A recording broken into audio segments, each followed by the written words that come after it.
Hello, Lake County, Florida, and welcome to Around the House, sponsored by Romac Lumber and Supply. I'm your host, Don Magruder, and you're listening to my 790 AM WLBE in beautiful Leesburg, Florida. I'd also like to welcome our viewers who are watching on Lake-Sumter Television, that's LSTV, and Appleseed Marketing on Bright House 199, Comcast 13, and Florida Cable 4. Romac Lumber is leading provider of building materials in Central Florida, and since 1945, local residents have trusted Romac Lumber for all of their construction needs. With locations in Leesburg, Mount Dora, the Villages, and Ocala, Romac Lumber has the area covered. Today we'll be discussing the 2015 Lake-Sumter New Home Building and Remodeling Expo, which is being held Saturday, March the 7th, from 8 a.m. to 3 p.m. at the Leesburg National Guard Armory at 400 West Meadow Street in historic downtown Leesburg. The expo is absolutely free to attend, and there will be over 50 booths of local contractors, suppliers, subcontractors, and national manufacturers in the home construction industry. If you're planning a new home, remodel, addition, or just want some good general home improvement information, then you want to attend the expo. The expo is being sponsored by Romac Lumber, the Daily Commercial, Focus Magazine, Red Apple Marketing, and the City of Leesburg. In addition, we have some great happenings at the expo.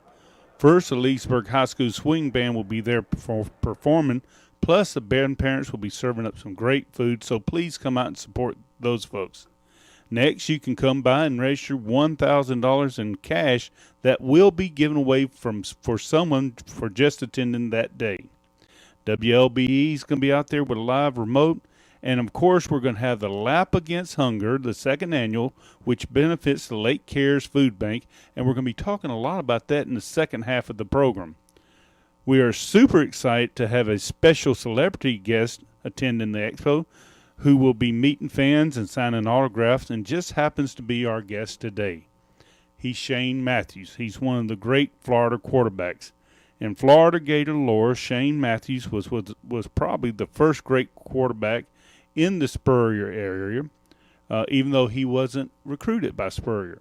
Shane is a member of the University of Florida Athletic Hall of Fame, and he was a three-time All-SEC quarterback.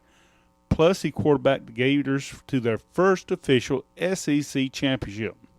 After college, Shane spent 14 years in the NFL with the Chicago Bears, Washington Redskins, Carolina Panthers, Buffalo Bills, Cincinnati Bengals, and Miami Dolphins.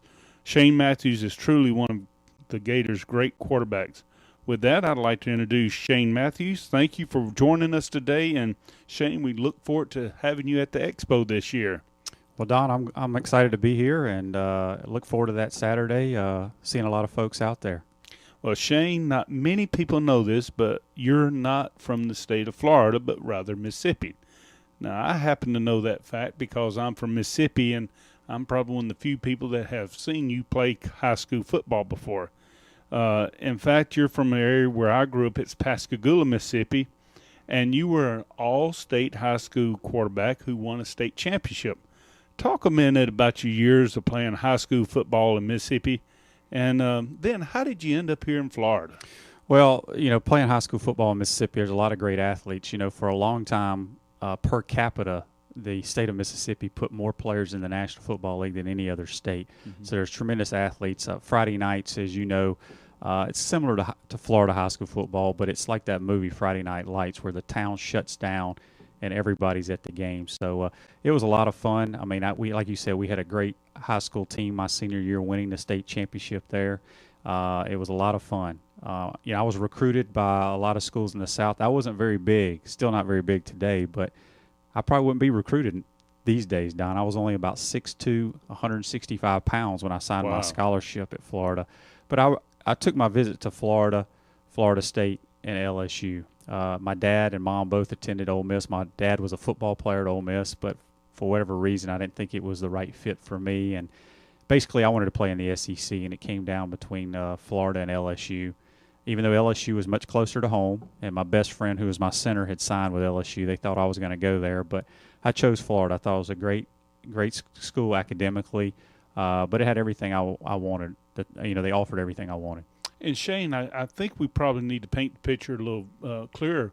Back then, Florida wasn't Florida that it is today. Florida was considered a mid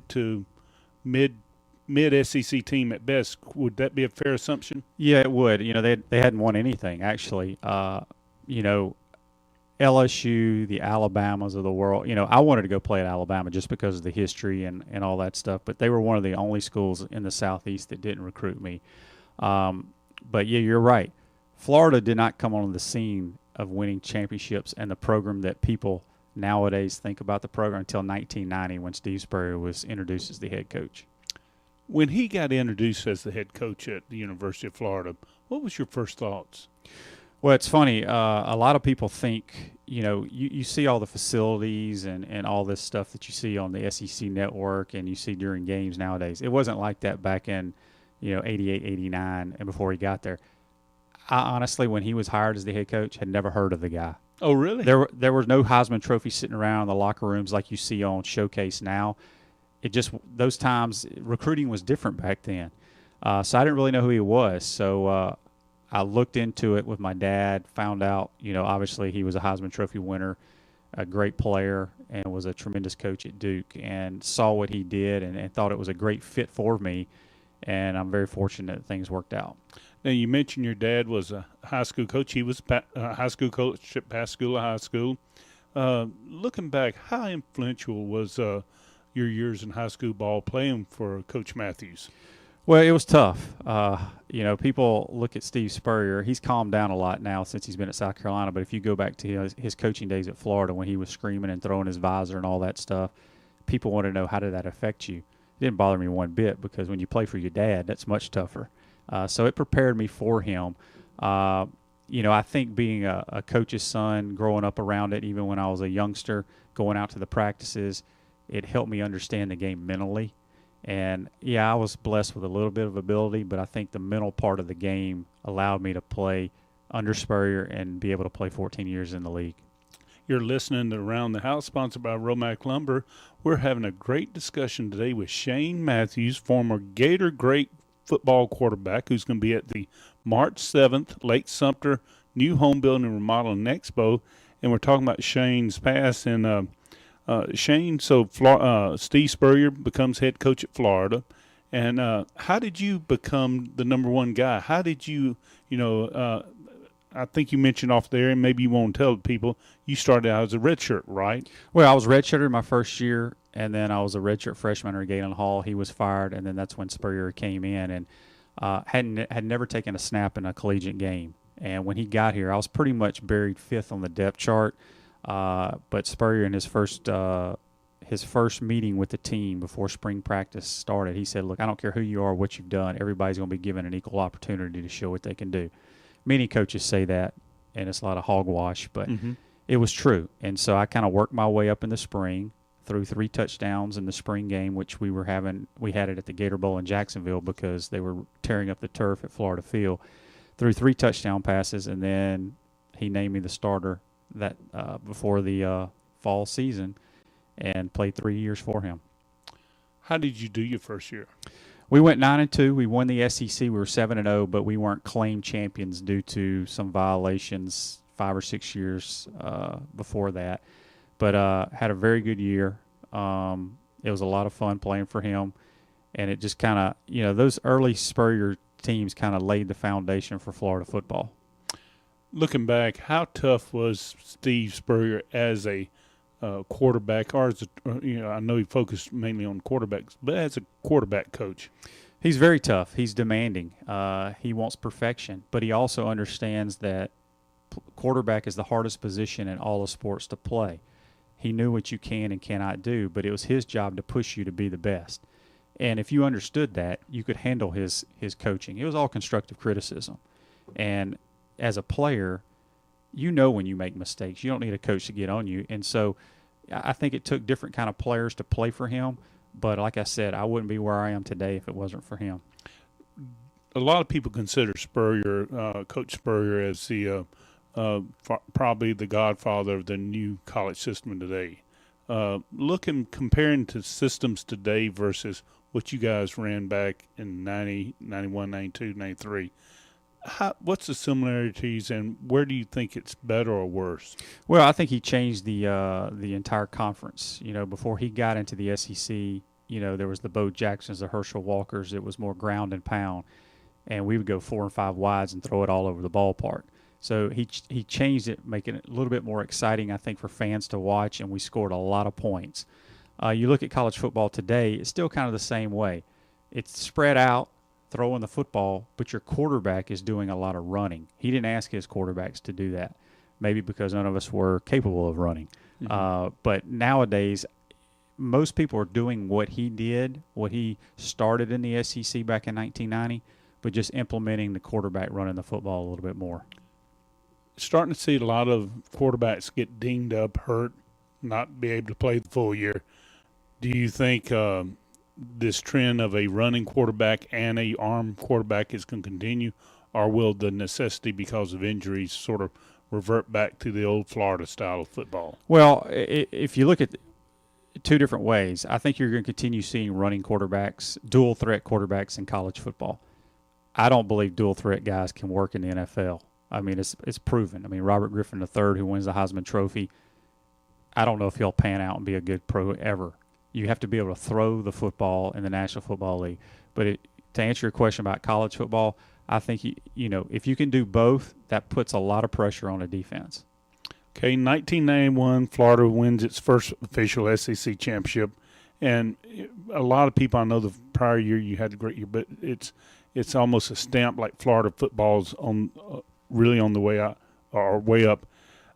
At the time, did you really know how big a deal that was? I don't think so. I think when you look back now, being an old guy, to realize that was the first official title in 1991. And then, Coach Spurrier in his 12 years there, he won 7 SEC titles and 1 national championship. So, I would have loved to have played for a national title, but we didn't have the teams to do it. But those early 3 teams that I played on those 3 years, we laid the foundation, and then in '96 they won a national title with Werfel at quarterback. But it's kind of cool to be the quarterback of the first ever SEC championship team. Now, you had the privilege, I think, of playing in the first SEC championship game, and that's been featured on the SEC network. I happened to meet Coach Stallings, very nice man, but that was a big game, and it was a big gamble by the SEC. Back then, the game was played in Legion Field, correct? Correct. Had the game not been an Alabama home game, and if anybody's ever been to Legion Field, it's an Alabama home game. Had it been in Atlanta or had it been at a neutral site, do you think y'all might have fared differently? Well, Don, to be honest with you, we probably had no business being in that game. That was my senior year. We were 8-3 going into that game. Somehow won the East. Like you said, it was the first year they split the East and the West. And Roy Kramer, who was the commissioner at the time, was catching a lot of flack from coaches and media people around the country that here you are, you're already playing in the toughest conference in all of football, and you're adding another game that can basically ruin your chances of winning a national title. We're 8-3. Alabama was 11-0 at the time, and that was the year that we lost at Mississippi State. We started the year at 1-2 and somehow found a way to get in that championship game. And people say that is the play that changed college football. The reason is because if Florida wins that game, there probably is no more championship games. There probably is no BCS because we would have ruined Alabama's chances. So we played very hard in that game. We were down 21-7. We battled back to make it 21-all with under 3 minutes to play, and then I threw the interception for a touchdown. And what's funny about that is all the interceptions that I've thrown, which I threw a bunch in the pros and in college, that's the only one that was ever run back for a touchdown. Oh, really? Either I always made the tackle or one of my teammates did, but we didn't make the tackle. So, answer your question, would the venue been better somewhere else? Possibly. It was very cold that night, but Alabama was by far the better team. And Antonio Langham made a great play, but that is considered the play in the inaugural SEC championship game. And for better or worse, you're part of the legend now. Yeah, I am, and I'm always welcome back in the state of Alabama. They roll out the red carpet if I want to come. Thinking about your college career, and you played a lot of big games, and Florida, when you were there, it cranked up to a national level. What's the game that stands out as your best game, or the one that you look back, the first game you think about in college? Well, it's tough playing 3 years under Spurrier. We played in, like you said, a lot of big games, but there's two that I think kind of stand out, and not so much from statistically. It's just the first game of his career, my game ever start. It was against Oklahoma State. He was catching a lot of flack for naming a starter who had never taken a snap, and we go out and we win 50-7. I throw 3 touchdowns. Then the very next week is the game that he says that changed Florida's program, because Florida always had great defenses, but could never win. The reason they couldn't win a championship is because they couldn't win an SEC road game. Well, he emphasized all off season in his first year was if we want to win, we've got to win road games. Well, nothing better than go to Tuscaloosa, Alabama, the second week of the season, with all the history of Alabama football, and we found a way to win that game on the road, and that kind of kickstarted. He'll tell you that's the most important win in Florida football history. Yeah, you won some national titles, but that's the one that got it going. So there was a lot of them, but those two kind of stand out the most to me. And Shane, not many quarterbacks can say they beat Alabama at Alabama. That's true. I was actually 2-1 against Alabama. The next year we destroyed them at home, but then my senior year we lost to them in that title game. You're listening to Around the House, and today our special guest is Florida Gator Great ShaneMatthews, and we're discussing his involvement in the 2015 Lake-Sumter New Home Building and Remodeling Expo on Saturday, March the 7th, from 8 a.m. to 3 p.m. Now, Shane will be at the expo from 10 to 1, signing autographs, making pictures, and talking about Florida football. So you want to be sure to join us for the Lake-Sumter New Home Building and Remodeling Expo, which is going to be at the Leesburg National Guard Armory in Leesburg on March the 7th. So, Shane, you finish your SEC career on a interception basically with Antonio Langham, and then you go into pro football. You're signed by the Chicago Bears, and you start a 14-year career in the NFL. Can you tell our listeners, I've heard Peyton Manning talk about this, can you tell our listeners the difference in the speed of the game and the game itself between NFL and college? Well, it's like night and day. I mean, you come from the SEC, you feel like you're pretty prepared, which you are, but the speed of the game in the NFL, it's scary. And I don't think people realize that watching it on TV or sitting in the stands. If you can get down to field level and see how violent and how fast the game is played, it'll blow your mind. But it's the best players in the world, and that's why when you look at quarterbacks in the NFL, they have the hardest job in all the sports, in my opinion, to make those quick decisions, have to make accurate throws with 300-pounders coming and breathing down your neck. So I was lucky to play as long as I did. Like I said, I only played, I think, in 35 games in 14 years. I was mostly a backup, but I learned a lot. Thinking about your NFL playing days, what was your best experience in pro football? Well, like I said, 35 games. I was actually the NFL Player of the Week twice, once with the Bears and once with the Redskins. Had a couple pretty good games. But I think the biggest thing is just what I took out of the NFL. Like I said, I learned a lot from an X's and O's standpoint from a lot of different coaches. But it was just it was a great experience, just a way of life, and just the different type of people. I mean, some teams you'd have 20-year-olds on, and then you also have some 40-year-old guys playing. So the mixture was pretty cool. But it's just it's a great feeling. I mean, people say once you retire, you'll never get that adrenaline rush of running out of that tunnel, out of the swamp, or either on Sunday afternoons, and it's true. It's hard to find it. Now, you retired after 14 years. You've played a lot of college and pro football. What are you doing now? Well, I coach high school football. I'm a volunteer coach. That way I don't have to deal with the mamas and daddies too much.